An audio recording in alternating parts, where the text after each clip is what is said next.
नमस्कार मित्रों, पीसीएस पाठशाला में आप सभी का स्वागत करता हूं। यूपीपीएससी असिस्टेंट प्रोफेसर की तैयारी कराई जा रही है। Uttar Pradesh assistant professor 1253 post पर वैकेंसी निकली हुई है। सामान्य ज्ञान की पूरी तैयारी कराई जाएगी। 30 प्रश्न आपका सामान्य ज्ञान का आएगा और 90 प्रश्न आपका अपने विषय से आएगा। तो सामान्य ज्ञान की तैयारी करने के लिए, जनरल स्टडी की तैयारी करने के लिए आप लोग हमारे ऑफिशियल व्हाट्सएप नंबर पर मैसेज कर लीजिए। 8318397276 हमारा ऑफिशियल व्हाट्सएप नंबर है। केवल 599 रुपये का कंप्लीट कोर्स आप लोग को मिलेगा, जिसमें हैंड रिटेन नोट्स भी मिलेंगे, पीपीटी नोट्स भी मिलेंगे, लेक्चर्स वीडियो मिलेगा, टेस्ट सीरीज भी आप लोग को उपलब्ध कराया जाएगा। आइए शुरुआत करते हैं। यह टेस्ट सीरीज संख्या 2 है मित्रों। आइए शुरुआत करते हैं। व्हाट्सएप ग्रुप जरूर ज्वाइन कर लीजिएगा और टेलीग्राम भी ज्वाइन कर लीजिएगा। उत्तर प्रदेश असिस्टेंट प्रोफेसर का टेलीग्राम बनाया गया है इन्फॉर्मेशन के लिए, न्यूज के लिए, तो उस टेलीग्राम को भी ज्वाइन कर लीजिएगा। आइए शुरुआत करते हैं। कुल मैंने 15 प्रश्न मैं अब तक कंप्लीट कराया हूं और यह जो प्रश्न है सामान्य ज्ञान के प्रश्न है, सामान्य विज्ञान के प्रश्न है। अगला 15 प्रश्न मैं आप लोग को दे रहा हूं। इसके पहले का वीडियो नहीं देखे हैं तो प्लेलिस्ट में जाइएगा। UPPSC assistant professor general study test के नाम से प्लेलिस्ट बना हुआ है, जाकर देखिएगा। प्रश्न संख्या 16 देखिएगा मित्रों। पादप की जड़ में भोजन किस रूप में संग्रहित होता है? मतलब पौधे की जड़ में जो भोजन होता है वह किस रूप में संग्रहित होता है? ग्लूकोज, स्टार्च, प्रोटीन या वसा? तो पौधे की जड़ में जो भोजन होता है वह स्टार्च के रूप में होता है, स्टार्च के रूप में होता है। विकल्प बी जो है वह आपका सही है। व्याख्या देखिएगा। जैसे गाजर, शकरकंद में स्टार्च रूपी भोजन संग्रहित होता है। ठीक है। प्रश्न 17 देखिएगा। मनुष्य में रक्तचाप किस यंत्र से मापा जाता है? जब हम ब्लड प्रेशर मापते हैं तो उस यंत्र का क्या नाम है? थर्मामीटर, बैरोमीटर, स्फिग्नोमैनोमीटर या हाइग्रोमीटर? तो स्फिग्नोमैनोमीटर मतलब विकल्प सी जो है आपका सही है। इसी से हम रक्तचाप मापते हैं, इसी यंत्र का प्रयोग करके। सामान्य रक्तचाप जो होते हैं वह 120 से लेकर 80 mmHg माना जाता है। मतलब 80 सबसे मिनिमम माना जाता है। मतलब 80 से 120 के बीच में सामान्य रक्तचाप होना चाहिए। ठीक है। अगर 80 से कम किसी का रक्तचाप होता है तो उसे लो ब्लड प्रेशर कहेंगे। 120 से ऊपर रहेगा तो उसे हाई ब्लड प्रेशर कहेंगे। प्रश्न 18 देखिएगा। मानव में विटामिन डी की कमी से कौन सा रोग होता है? स्कर्वी, रिकेटस, बेरी रोग, एनीमिया? मानव में विटामिन डी की कमी से कौन सा रोग होता है? तो विटामिन डी की कमी से होता है रिकेटस। ठीक है। विकल्प बी जो है आपका सही है। देखिए, इसमें हड्डियां जो होती हैं मुलायम और टेढ़ी हो जाती हैं। अगर किसी को विटामिन डी की कमी है तो उसे रिकेटस हो सकता है। रिकेटस रोग की पहचान जो है, इसमें हड्डी जो होती है कठोर नहीं रह जाती है, मुलायम हो जाती है और थोड़ी टेढ़ी हो जाती है। प्रश्न 19 देखिएगा। डीएनए की संरचना बताने वाले वैज्ञानिक कौन थे?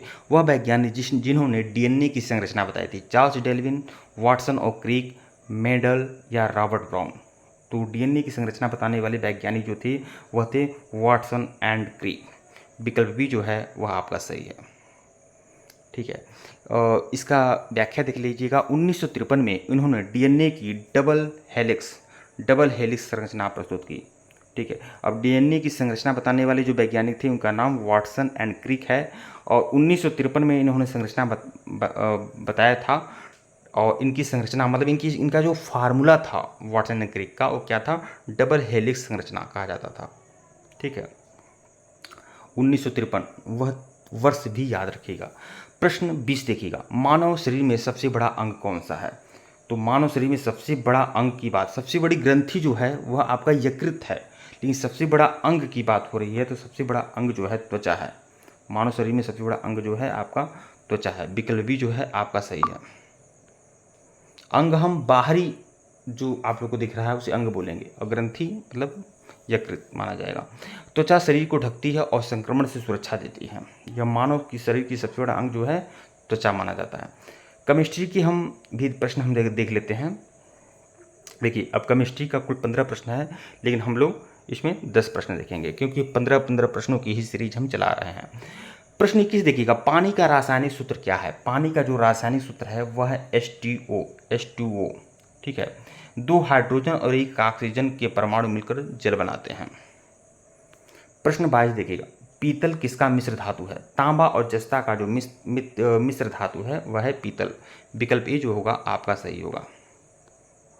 यह पीले रंग का मिश्र धातु है। प्रश्न 23 देखिएगा। कार्बन के किस रूप को काला हीरा कहा जाता है? ग्रेफाइट, कोयला, चारकोल या कोक। काला हीरा किसे कहते हैं? काला हीरा कहते हैं ग्रेफाइट को। ग्रेफाइट को ही हम काला हीरा कहते हैं। ग्रेफाइट, कोयला, चारकोल या कोक ये सभी आपके कार्बन ही हैं, लेकिन काला हीरा जो कहते हैं वह हम ग्रेफाइट को कहते हैं, ग्रेफाइट को। ठीक है, ग्रेफाइट को हम काला हीरा कहते हैं। इसे इसकी कठोरता और औद्योगिक उपयोग के कारण इसे काला हीरा कहा जाता है। ग्रेफाइट को इसकी कठोरता और औद्योगिक उपयोग के कारण काला हीरा कहा जाता है ग्रेफाइट को। प्रश्न 24 देखिएगा, पेट में भोजन पचाने वाला अम्ल कौन सा है? वह अम्ल जो पेट में भोजन को पचाता है। सल्फ्यूरिक अम्ल, हाइड्रोक्लोरिक अम्ल, नाइट्रिक अम्ल या एसिटिक अम्ल। अब हमारे पेट में जो अम्ल होता है जो भोजन को पचाने का काम करता है उसे हम हाइड्रोक्लोरिक अम्ल कहते हैं। और सल्फ्यूरिक अम्ल थोड़ी बोलेंगे, यह तो कार की बैटरी में से ना सल्फ्यूरिक अम्ल होता है। ठीक है, तो हाइड्रोक्लोरिक अम्ल है। विकल्प बी जो है आपका सही है, हाइड्रोक्लोरिक अम्ल। यह अम्ल भोजन को विघटित करता है और रोगाणुओं को नष्ट करता है। प्रश्न 25 देखिएगा, माचिस की तिल्ली में कौन सा तत्व होता है? गंधक, फास्फोरस, नाइट्रोजन या कार्बन। तो माचिस की तिल्ली में क्या होता है? फास्फोरस होता है, फास्फोरस होता है। विकल्प बी जो है वह आपका सही है। टेलीग्राम बिल्कुल ज्वाइन कर लीजिएगा। उत्तर प्रदेश असिस्टेंट प्रोफेसर की तैयारी के लिए, इन्फॉर्मेशन के लिए टेलीग्राम बनाया गया है।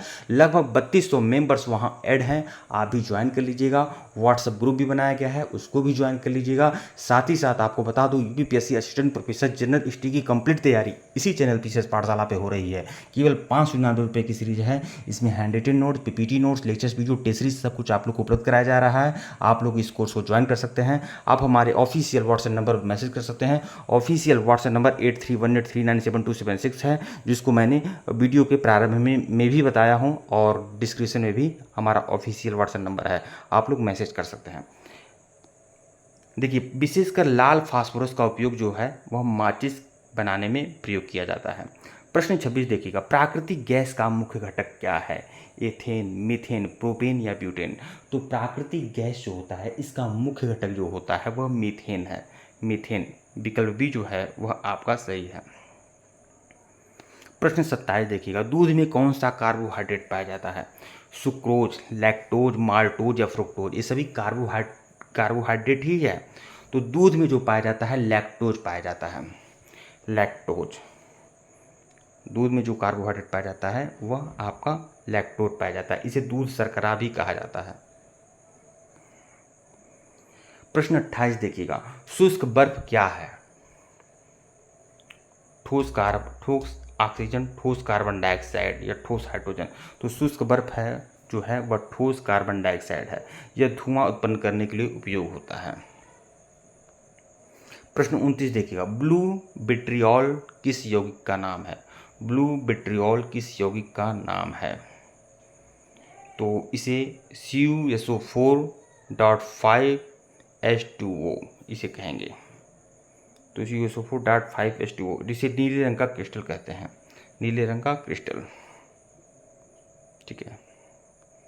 प्रश्न 30 देखिएगा, खाने का सोडा किसे कहते हैं? Na2CO3, NaHCO या फिर NaOH।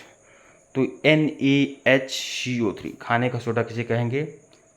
तो इसे कहेंगे NaHCO3, जिसे बेकिंग सोडा भी कहते हैं। ठीक है, इसे बेकिंग सोडा कहते हैं। इसका फार्मूला जो है NaHCO3 है, जिसे खाने का सोडा या बेकिंग सोडा कहते हैं। NaHCO3 इसका फार्मूला है। ठीक है मित्रों, वीडियो को लाइक और चैनल को सब्सक्राइब करिएगा। टेलीग्राम को बिल्कुल ज्वाइन कर लीजिएगा। व्हाट्सएप ग्रुप को जरूर ज्वाइन कर लीजिएगा। और जो लोग हमारे कोर्स को ज्वाइन करना चाहते हैं हमारे ऑफिशियल व्हाट्सएप नंबर पर मैसेज कर सकते हैं। ऑफिशियल व्हाट्सएप नंबर डिस्क्रिप्शन में भी है, यहाँ पर भी हमारा ऑफिशियल व्हाट्सएप नंबर शो हो रहा है। 8318397276 हमारा ऑफिशियल व्हाट्सएप नंबर है। हमारे ऑफिशियल व्हाट्सएप नंबर पर मैसेज कर सकते हैं। ठीक है मित्रों, धन्यवाद आप लोग को।